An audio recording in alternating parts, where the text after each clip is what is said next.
Voilà, à regarder. l'ordre a été donné, donc vous avez ce qu'on appelle un bond offensif, c'est-à-dire une charge très clairement d'une compagnie d'intervention de la préfecture de police de Paris, et vous l'avez en direct. Donc on leur a désigné une cible, ce sont ces individus en noir derrière, et donc là ils vont aller au contact pour les disperser. Il y a ces individus masqués qui ont décidé de provoquer les forces de l'ordre. On voit des gaz lacrymogènes qui ont été lancés. Tout ça s'est passé très très vite, Guillaume Fard. D'abord on avance, il y a eu une petite percussion, donc il y a eu contact, on repousse et ensuite on reprend sa position, ce qu'ils sont en train de faire. D'ailleurs vous voyez que les forces de l'ordre sont en train de repartir dans l'autre sens, parce qu'il ne s'agit pas de rester au contact pour rester au contact. C'est-à-dire qu'il y a un principe de manœuvre qui est de repousser, ensuite utiliser du gaz lacrymogène pour maintenir la distance et une phase de repli. Et donc ils sont en train de reprendre leur position. Ce qui s'appelle la manœuvre en fait en ordre public, c'est qu'on bouge de façon organisée et surtout on ne reste pas au contact indéfiniment, parce qu'il y a toujours risque de blessure de part et d'autre, côté manifestants et côté force de l'ordre. Donc il faut éviter au maximum les blessures. Donc là ils les ont repoussés, ils reprennent leur position exactement au même endroit, dans la même rue. Là, on voit qu'il y a contact. Oui, il y a eu une interpellation. Il y a une interpellation. Après, classiquement, vous avez un premier rideau qui se met en protection de ceux qui interpellent, parce que ceux qui interpellent sont plus protégés par leur bouclier, et ils doivent le laisser un instant.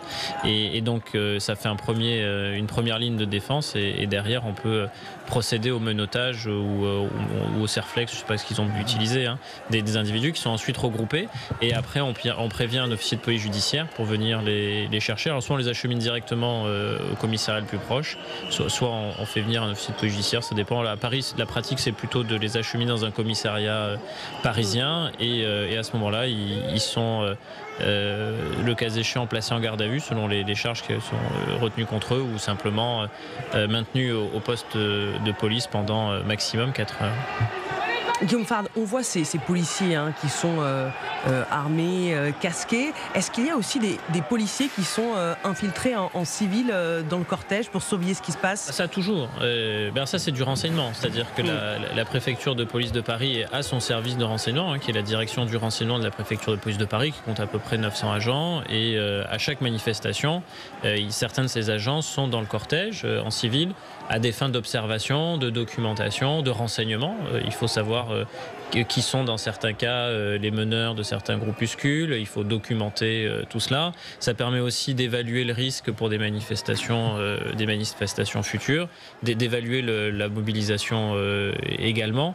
Et c'est du renseignement qui est très précieux pour la préparation des dispositifs s'il devait y avoir d'autres manifestations prochainement. Donc oui, il y a des policiers en civil, et il y a aussi d'autres qui ne sont pas en civil, sont des vidéastes. Ils filment les manifestants. Alors, les manifestants filment les policiers, mais les policiers filment aussi les manifestants à des fins cette fois-ci plutôt judiciaires. C'est-à-dire que s'il faut documenter des procédures judiciaires, ramener des éléments de preuve, ces vidéos peuvent être utilisées dans ce contexte-là.